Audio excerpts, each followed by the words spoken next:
Anton Chekhov is one of Russia's most prized short story writers. He is known for his authentic and objective depictions of characters and situations, and his humorous style. In this excerpt from Anton Chekhov's short story Home, a prosecutor discovers that his young son has been smoking and uses the occasion to both teach the boy a lesson and muse on the nature of morality.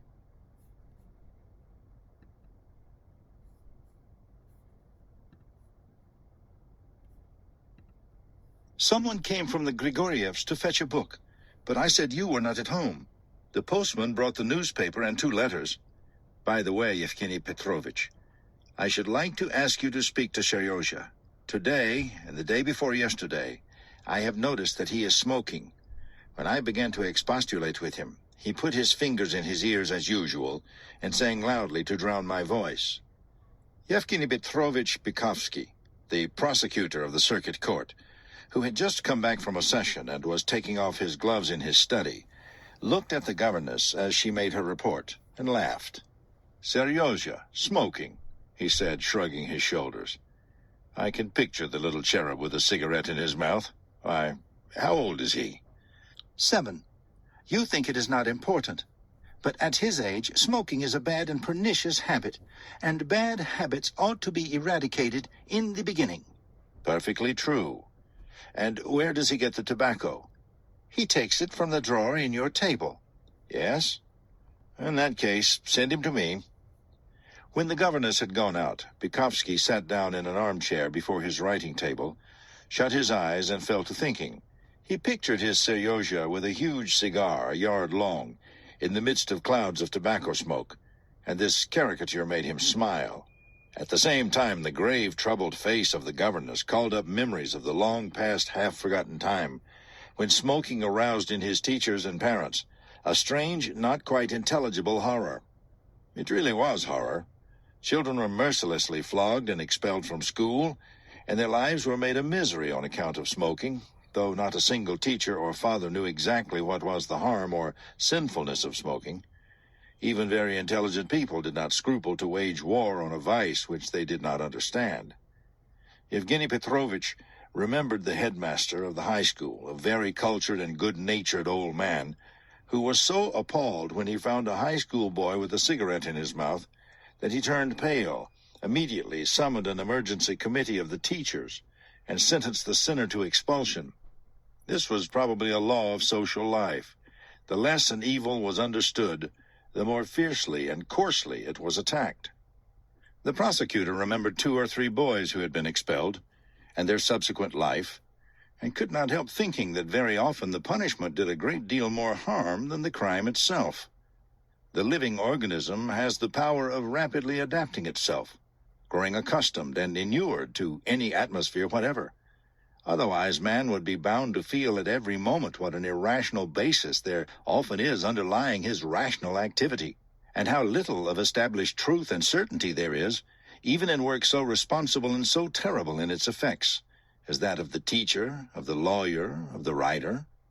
And such light and discursive thoughts as visit the brain only when it is weary and resting began straying through Yevgeny Petrovich's head. There is no telling whence and why they come. They do not remain long in the mind, but seem to glide over its surface without sinking deeply into it. For people who are forced for whole hours and even days to think by routine in one direction, such free private thinking affords a kind of comfort, an agreeable solace. It was between 8 and 9 o'clock in the evening. Overhead on the 2nd story, someone was walking up and down, and on the floor above that 4 hands were playing scales. The pacing of the man overhead, who, to judge from his nervous step, was thinking of something harassing or was suffering from toothache, and the monotonous scales gave the stillness of the evening a drowsiness that disposed to lazy reveries. In the nursery 2 rooms away, the governess and Seryozha were talking. "Papa has come?" caroled the child. "Papa has come. Pa! Pa! Pa!" "Votre père vous appelle. Allez vite!" cried the governess, shrill as a frightened bird. "I am speaking to you." What am I to say to him, though? Yevgeny Petrovich wondered. But before he had time to think of anything whatever, his son Seryozha, a boy of 7, walked into the study. He was a child whose sex could only have been guessed from his dress. Weakly, white-faced, and fragile, he was limp like a hothouse plant, and everything about him seemed extraordinarily soft and tender. His movements, his curly hair, the look in his eyes, his velvet jacket. "Good evening, Papa," he said in a soft voice, clambering onto his father's knee and giving him a rapid kiss on his neck. "Did you send for me?" "Excuse me, Sergei Yevgenich," answered the prosecutor, removing him from his knee. "Before kissing, we must have a talk, and a serious talk. I am angry with you, and don't love you any more. I tell you, my boy, I don't love you, and you are no son of mine." Seryozha looked intently at his father, then shifted his eyes to the table and shrugged his shoulders. "What have I done to you?" he asked in perplexity, blinking. "I haven't been in your study all day, and I haven't touched anything." "Natalia Semyonovna has just been complaining to me that you have been smoking. Is it true? Have you been smoking?" "Yes, I did smoke once. That's true."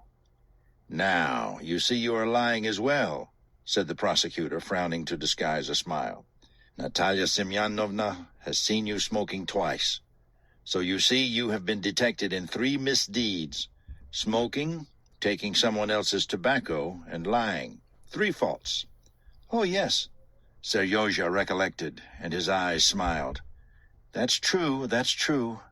I smoked twice, today and before." "So you see it was not once but twice. I am very, very much displeased with you. You used to be a good boy, but now I see you are spoilt and have become a bad one." Yevgeny Petrovitch smoothed down Seryozha's collar and thought, "What more am I to say to him?" "Yes, it's not right," he continued. "I did not expect it of you. In the first place, you ought not to take tobacco that does not belong to you. Every person has only the right to make use of his own property. If he takes anyone else's, he is a bad man." "I am not saying the right thing," thought Yevgeny Petrovitch. For instance, Natalia Semyonovna has a box with her clothes in it. That's her box, and we, that is you and I, dare not touch it, as it is not ours. That's right, isn't it? You've got toy horses and pictures. I don't take them, do I? Perhaps I might like to take them, but they are not mine, but yours." "Take them if you like," said Seryozha, raising his eyebrows. "Please don't hesitate, Papa. Take them. That yellow dog on your table is mine, but I don't mind. Let it stay." "You don't understand me," said Bykovsky. "You have given me the dog. It is mine now, and I can do what I like with it. But I didn't give you the tobacco. The tobacco is mine." "I am not explaining properly," thought the prosecutor. "It's wrong, quite wrong. If I want to smoke someone else's tobacco, I must first of all ask his permission." Languidly linking one phrase on to another and imitating the language of the nursery, Bykovsky tried to explain to his son the meaning of property. Seryozha gazed at his chest and listened attentively. He liked talking to his father in the evening. Then he leaned his elbow on the edge of the table and began screwing up his short-sighted eyes at the papers and the inkstand. His eyes strayed over the table and rested on the gum bottle. "Papa, what is gum made of?" he asked suddenly, putting the bottle to his eyes. Bykovsky took the bottle out of his hands and set it in its place and went on. "Secondly, you smoke. That's very bad. Though I smoke, it does not follow that you may. I smoke and know that it is stupid. I blame myself, and I don't like myself for it." "A clever teacher I am," he thought. "Tobacco is very bad for the health, and anyone who smokes dies earlier than he should. It's particularly bad for boys like you to smoke. Your chest is weak. You haven't reached your full strength yet, and smoking leads to consumption and other illness in weak people. Uncle Ignat died of consumption, you know. If he hadn't smoked, perhaps he would have lived till now." Seryozha looked pensively at the lamp, touched the lampshade with his finger, and heaved a sigh. "Uncle Ignat played the violin splendidly," he said. "His violin is at the Grigorievs' now." Seryozha leaned his elbows on the edge of the table again and sank into thought. His white face wore a fixed expression, as though he were listening or following a train of thought of his own. Distress and something like fear came into his big staring eyes. He was most likely thinking now of death, which had so lately carried off his mother and Uncle Ignat. Death carries mothers and uncles off to the other world, while their children and violins remain upon the earth. The dead live somewhere in the sky beside the stars, and look down from there upon the earth. Can they endure the parting?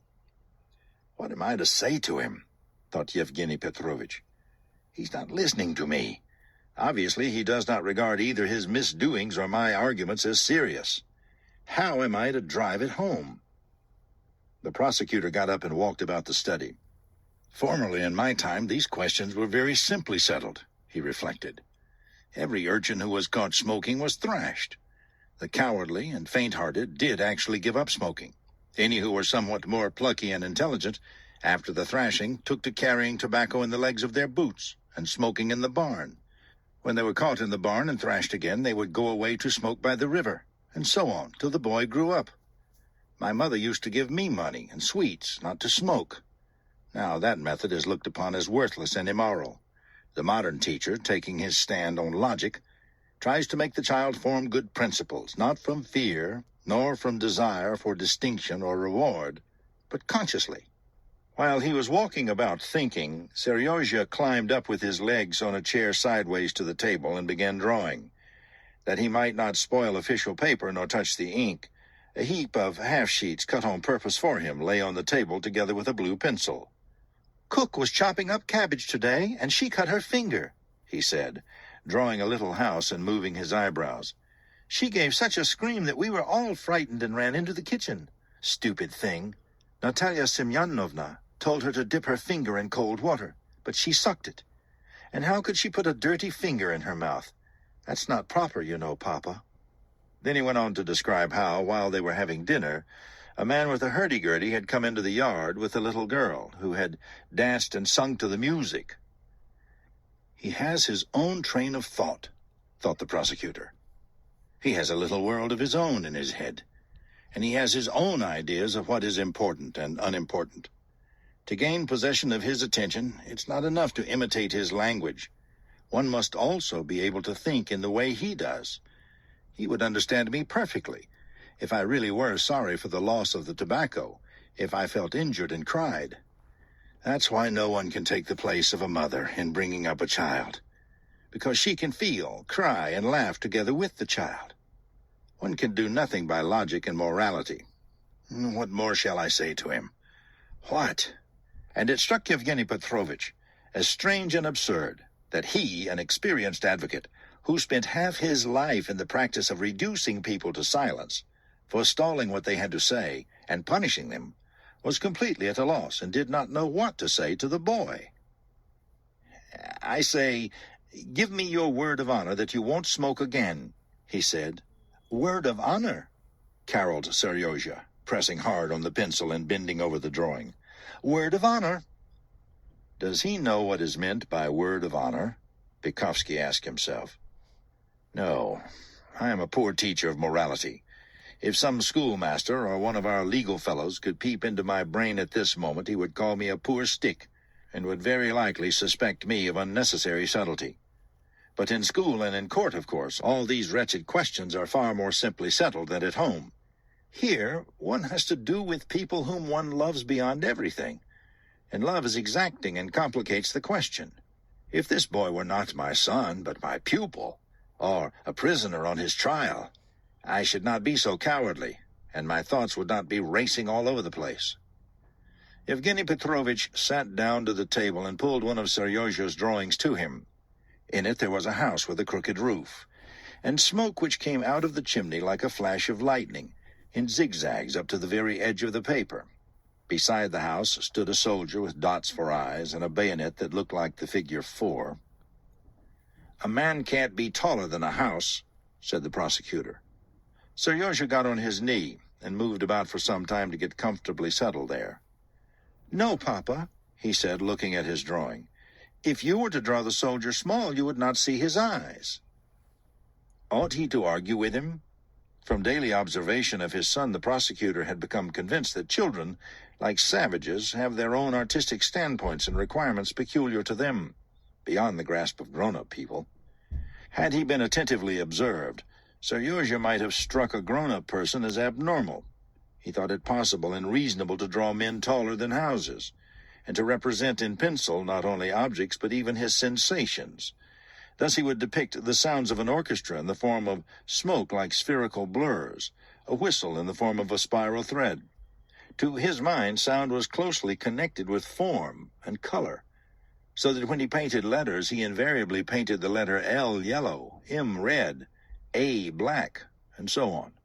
Abandoning his drawing, Seryozha shifted about once more, got into a comfortable attitude, and busied himself with his father's beard. First he carefully smoothed it, then he parted it and began combing it into the shape of whiskers. "Now you are like Ivan Stepanovich," he said, "and in a minute you will be like our porter." "Papa, why is it porters stand by doors? Is it to prevent thieves getting in?" The prosecutor felt the child's breathing on his face.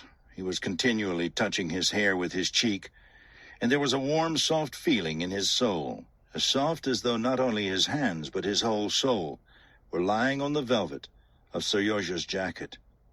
He looked at the boy's big dark eyes, and it seemed to him as though from those wide pupils there looked out at him his mother and his wife and everything that he had ever loved. "To think of thrashing him," he mused. "A nice task to devise a punishment for him. How can we undertake to bring up the young? In old days people were simpler and thought less, and so settled problems boldly. But we think too much. We are eaten up by logic. The more developed a man is, the more he reflects and gives himself up to subtleties, the more undecided and scrupulous he becomes, and the more timidity he shows in taking action. How much courage and self-confidence it needs, when one comes to look into it closely, to undertake to teach, to judge, to write a thick book." It struck 10. "Come, boy, it's bedtime," said the prosecutor. "Say good night and go." "No, Papa," said Seryozha. "I will stay a little longer. Tell me something. Tell me a story." "Very well. Only after the story you must go to bed at once." Yevgeny Petrovitch, on his free evenings, was in the habit of telling Seryozha stories. Like most people engaged in practical affairs, he did not know a single poem by heart, and could not remember a single fairy tale, so he had to improvise. As a rule, he began with the stereotyped, "in a certain country, in a certain kingdom." Then he heaped up all kinds of innocent nonsense, and had no notion as he told the beginning how the story would go on, and how it would end. Scenes, characters, and situations were taken at random, impromptu, and the plot and the moral came of itself, as it were, with no plan on the part of the storyteller. Seryozha was very fond of this improvisation, and the prosecutor noticed that the simpler and the less ingenious the plot, the stronger the impression it made on the child. "Listen," he said, raising his eyes to the ceiling. "Once upon a time, in a certain country, in a certain kingdom, there lived an old, very old emperor, with a long gray beard, and with great gray mustaches like this. Well, he lived in a glass palace which sparkled and glittered in the sun, like a great piece of clear ice. The palace, my boy, stood in a huge garden, in which there grew oranges, you know. Bergamots, cherries, tulips, roses, and lilies of the valley were in flower in it, and birds of different color sang there. Yes, on the trees there hung little glass bells, and when the wind blew they rang so sweetly that one was never tired of hearing them. Glass gives a softer, tenderer note than metals. Well, what next? There were fountains in the garden. Do you remember you saw a fountain at Auntie Sonia's summer villa? Well, there were fountains just like that in the emperor's garden, only ever so much bigger, and the jets of water reached to the top of the highest poplar." Yevgeny Petrovitch thought a moment and went on.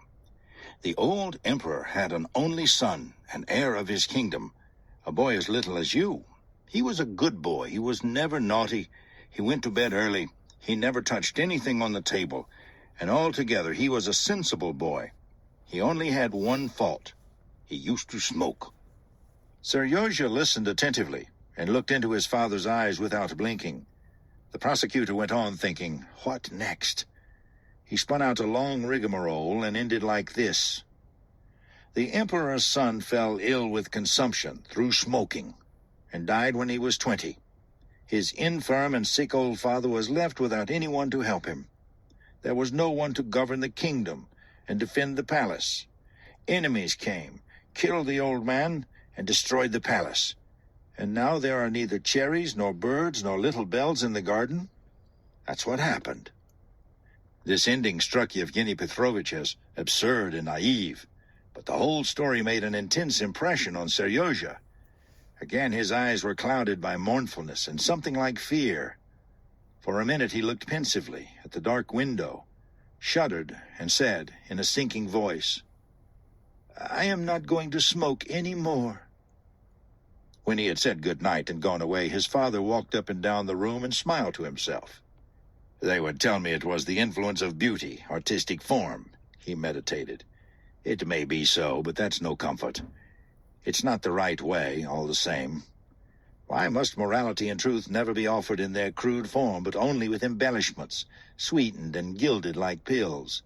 It's not normal. It's falsification, deception, tricks. He thought of the juryman, to whom it was absolutely necessary to make a speech, of the general public who absorbed history only from legends and historical novels, and of himself, and how he had gathered an understanding of life not from sermons and laws, but from fables, novels, poems. Medicine should be sweet, truth beautiful, and man has had this foolish habit since the days of Adam. Though indeed, perhaps it is all natural and ought to be so. There are many deceptions and delusions in nature that serve a purpose. He set to work, but lazy, intimate thoughts still strayed through his mind for a good while. Overhead, the scales could no longer be heard, but the inhabitant of the second story was still pacing from one end of the room to another. The end.